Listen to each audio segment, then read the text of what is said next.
Hello everyone, thank you for joining me. I am starting on a new journal and I am using Artie Maze's Iris kit, and it's just beautiful as all of hers are. So last night while I was watching TV, I went ahead and ripped off the little excess white on the pages, and then I cut out all the little goodies. These are like pockets, and these are the little pockets. That's like a little pocket, and then she has a bunch of cute little ephemera. I think this is called like a library pocket. And more ephemera, little booklets I can use, little envelopes. And these are also pretty. And we got some journaling cards. And I mean, this kit, you really don't need to make anything else because she provides everything that you need. And we got the tags. So what I do after I've chosen which I'm going to use, which digital kit, and I like to start with digital kits now, just because it helps start the theme, what colors I'm going to use, and they do such a beautiful job decorating, and I love seeing all the pretty colors. So I like using kits. I have done others where I just use, your typical, I guess you would call them junk papers and stuff. But I decided I like using kits better because I just like seeing all the pretty stuff. And I get to add laces and buttons. So when I start, now this is for me, there are like a zillion different ways for you to start your journal. But the style that I like making recently, I'll have my digis, and then I've got a folder here of different, oops, these are all the wrinkled grungy stuff, of coffee dyed papers. And so I'll grab some of these and throw them in there. We could do that. And this is like 28-pound paper, so it's a good weight. So that allows me to decorate if I want to, or for them to decorate. It'll hold up and won't tear as easily. And then I just kind of go through, fold them up. It's easier for me to see once I fold up where I want the pages, where I want to insert these. I'll also add some music papers and envelopes and doilies, along the way. But this is how I start, and if I follow this technique, then I won't get too confused and forget to do something. So I'm going to go ahead and go through, fold these up, and then I'll show you how I decide what colors to ink the pages, okay? Okay, so this is what I have so far. I folded up all the pretty pages that had, all the flowers and pretty images on them. And I saved these. These to me are like background images. I used to use them as pages, and then I discovered I can use them to tear apart and decorate the pages, like the white parts here, because I know it's going to match because it comes with the kit. And eventually I will also print out one of these for the inside of my journal cover. I'll print it out on heavyweight cardstock, and I've been using fabric to cover my chipboard. I've been using a chipboard to make my journals, and so you can use these definitely as pages if you wanted to. And then I folded up, so far I have 6 of the copy paper, and what I'm going to do then is just make 2 signatures. This is nice for a book if you want to just make 1 signature, but I add so much stuff to mine. My pages get so bulky, with the lace and buttons and everything that I like to add, that I definitely have to use 2 signatures. Sometimes I should probably do 3. But then I have to break it down again and try to decide what pages go where. So now I start with at least 2, and then I go from there. So I'm just gonna pick which for what signatures and insert these, and then we'll be right back. Okay, so I picked out some different papers to go with each signature. This is a Edith Holden page. I thought the colors would match. And I did something different. She's got like 2 different shades, it seems. You know, these are all kind of on the bluish side, and these have more, you know, the pink reddish tones. And so I thought I would do 1 signature each, and these are the prettiest pages that I liked for the cover of the signature. So I thought I would go ahead and use this with this page. And this Edith Holden had some purples that would, you know, blend in with that. And then I've got some other texture paper. I made this faux texture paper. It's got threads, it's got tea bags, gauze. And I thought that'd be cute for a texture, so I thought I'd use that on this one. And then I've got some ledger paper that I coffee dyed. And then I've got some vintage orchestra paper. And this is 1958. And I just thought I'd do that. This is from Hymnal. And I thought I'd go ahead and use that. So now I go through and kind of alternate the pages. I used to overthink it. I used to think that I had to make both the same. I'm trying to think a little bit, one step ahead of what I might want to do. You know, like I will normally decorate this page, and so I want a blank page here for them to write on. So that's what I'm kind of try to think about. I don't want to overthink it because then I'll go crazy. This actually has some writing that they can do. And you're never going to get it just right, like 1 page this, 1 page that. Some people do have formulas that they use. I like to just mix it up and see what comes out. And I do sometimes end up rearranging, you know, and I'll add the doilies and the envelopes last because I tend to maybe ruin them a little bit. Because I'm constantly going through and redoing everything. So I've learned to save those delicate pieces for last. So this is a rough draft. I tried to mix it up. You know, I tried to put these throughout. So we have a little bit of variation. And depending on what I decide to do, I might end up having to move them, which is totally okay. At least I have a starting place, I guess. And one of the things that I've learned to do is not to make everything all the same size. Now I will have to tear these down some because that's obviously too big. But if you have different sizes and you alternate, you know, it just makes flipping through the book a little bit more interesting because here you have something tall, here you have something shorter, you have something tall. You know, when you get to like these pieces, you can put them up here and down here. I used to put them all in the middle. I'm like, no, it's more interesting if you know, layer them differently. And that'll definitely happen when you are ready to put your signature together. So right now I don't bother, you know, where are they at? Because like I said, I'm taking this apart so many times to decorate it.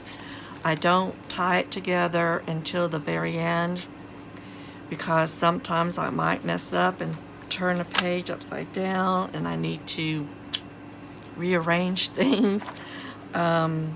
and then I never know what I'm going to do, and it's easy for me to, excuse me, sew later or stencil and stamp when the pages aren't sewn together.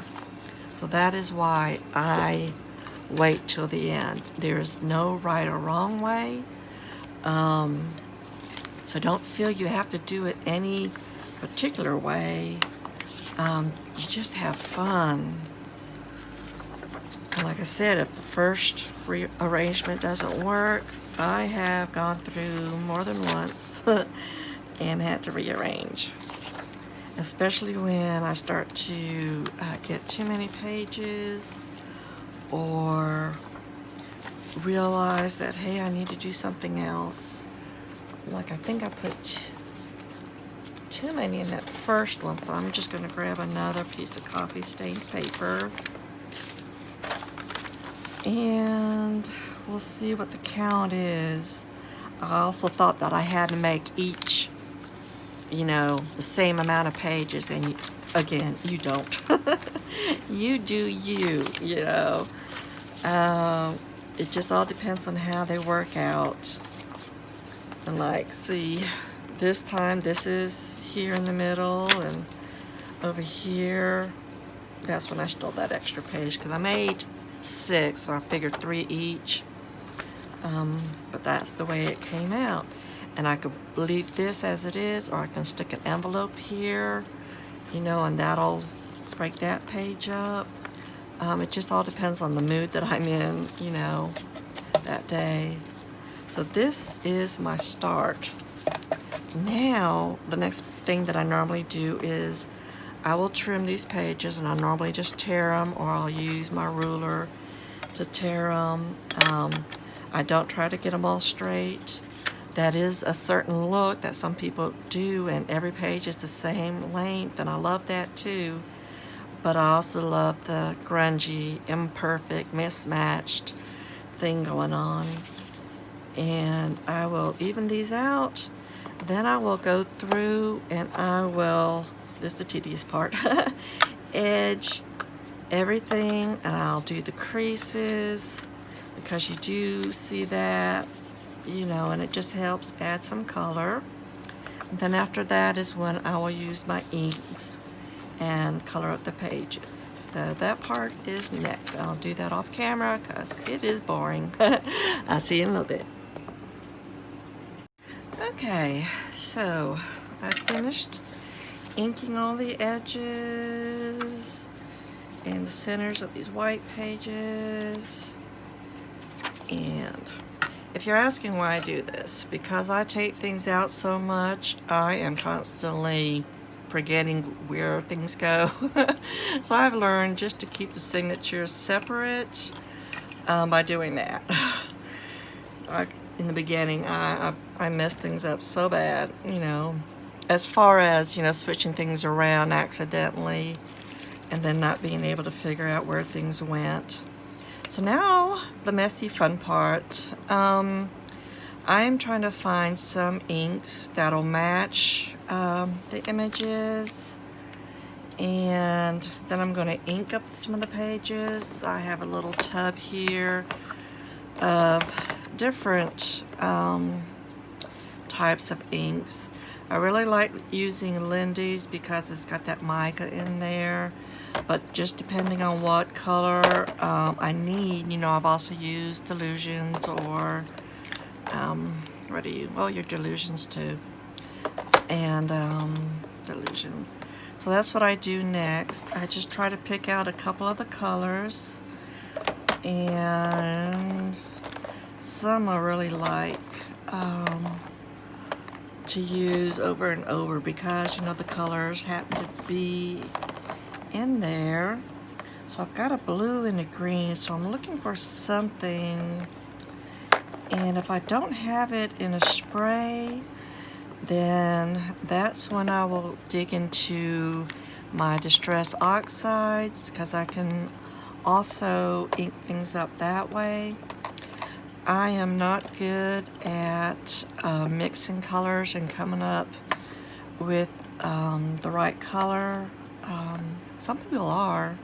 I know Andrea from Arnie Mae. She's really good at that. And she also does this method somewhat. I don't think it's entirely the same. I think I might swish more. She might spray. I can't remember. But I'm going to start with these. And let's move you out of the way. And we'll see how I do it. It's just basically, you know, a dip and a swoosh. You know, depending on the look you like. If you like a spray and it kind of goes all over the page, I like dipping it in different areas. That's just the look that I enjoy. So let's start with this. I'm going to do some of this color. What's on the back of this? I could do that for both sides. So with Lindy's, you need to go ahead and shake it up a little bit. Make sure you get the mica off the bottom. And then I'll just do a little spritzing there. Now this is it, folks. Dip and squish. And it just gives, you know, a different look. It's not precise, it's not perfect, but I love that look. I wouldn't even know how to describe it. I don't know if there's a name for that. Squishy squish look. Well, we'll go for that. So, since this has a little bit of that, I can do both sides of this page because this is going to be sitting next to that, so I know I can color that the same color. Now each, what do you call this, paper kind of absorbs it differently, and since this has also been coffee stained, it is going to look differently, but I basically just kind of smush and try to get it around, you know, the page a little bit. I don't know what I'm going to put on each page yet, so I don't cover the whole thing. So this has that, and that, so in my thinking, okay, so this matches that a bit. I'm going to leave this blank because I don't know how I'm going to decorate it. I can use any color I like. You're not limited to what do you call it, colors. If your digitals just have greens, you can still introduce whatever color you like. I thought in the beginning I just had to go with greens on every page, but you can introduce whatever you like. So here's another blank page that I can choose to do anything. Maybe I'll do a green page because I never liked green growing up, I guess because I had the army green. And army green just isn't pretty. And then in my later years I started discovering, hey, green is not so bad. Now we'll see, this is a darker green. And I find a lot of pretty images off of Pinterest that have green in them, and I'm like really surprised at how cute they come out. So let's see, do we want this page too? Yeah, we can do this side too. And people have mentioned they didn't really think to incorporate green into their books. And it's just fun to see how it looks okay. I'm getting confused here. Let's see, this side. So both these, oh, let's get a little bit more. And some other things that I've done is you can go in with different shades of green. I've done that too. Especially when I'm doing stenciling, I've learned to, let's see what I want to say. I can't function. When I'm stenciling, to do a light and a dark green, and that gives it more depth. You know, you got your dark and your highlight. And so I've learned to do that a little bit. Here is a page. We can go with yellow. you know, on this side and this side, and I didn't pull out a yellow. So I have got this, it doesn't show up as much, but I can back it up with that. Now the Lindy's yellow is just very light. So we'll show you what it looks like if you add a different, see, you can barely see that, but I like how it, whoops,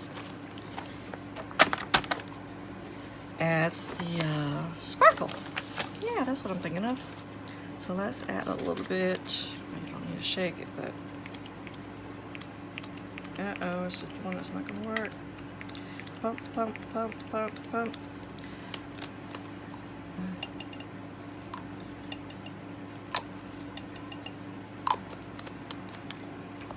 Oh, that's right, this pump is kind of broken.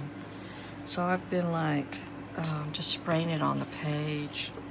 Let's see what that does. See, it is darker, but I still get the mica from the Lindy's. So let's soak all that up. Now, normally I would dry these. Since I'm on camera, I'm not going to dry them. So the yellow on the yellow will go. This is open. I don't need to decide on the color yet. This, let's see. Do we want like a light pink? Something that I haven't introduced yet. Let me wash off the old color. Because there's just a little bit of light pink in there. And we've got this. Well, let's see if that'll show. I don't think it's going to be like dark. But you never know. So I like to experiment. Don't be afraid. It's only paper. Yeah, that'll show. It smears in. There we go. That does show. Oops. You smear it along. Sometimes it's a dab, other times it's a smear, depending on what's left. So I think that'll look right. That'll look nice. So you got pink on both pages. Clean this up again. Sometimes I like to mix the colors, sometimes So we're on this page. I'm not going to color anything yet. I'll decide later on what theme I want. So I think that's it. Oop, no, we could do pink on this side. Yeah, I didn't look at the other side of the page. Sometimes I have to do it one by one, otherwise I start getting confused and putting things in the wrong places. So that's just me. So that pink, I'm gonna leave that plain for now. And we did yellow, so yeah, we can still do yellow on this side. And we used some of this to get the mica. Smear. And we can just do a little, oh yeah, it didn't spray. Oh, yikes. See, that's the difference. Now you decide to spray when I don't want you. That's okay. Most of it's probably going to be covered up anyway. I never know. But it just helps to get some color down on a page so you're not looking at this, you know, stark white page. So that yellow and that yellow. This is already greenish. We don't need nothing there yet. What color? Okay, we'll do the red. I love this one. It's the Autumn Maple Crimson.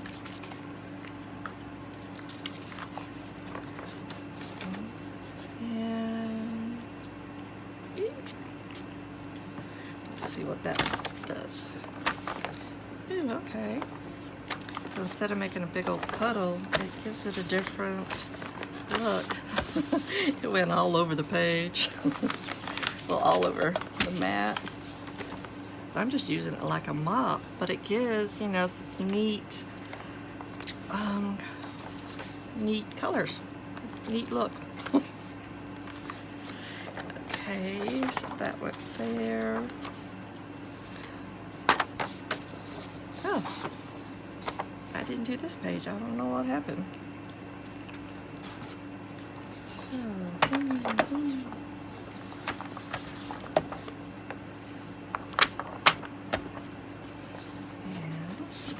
there. It's just splattered all over the mat.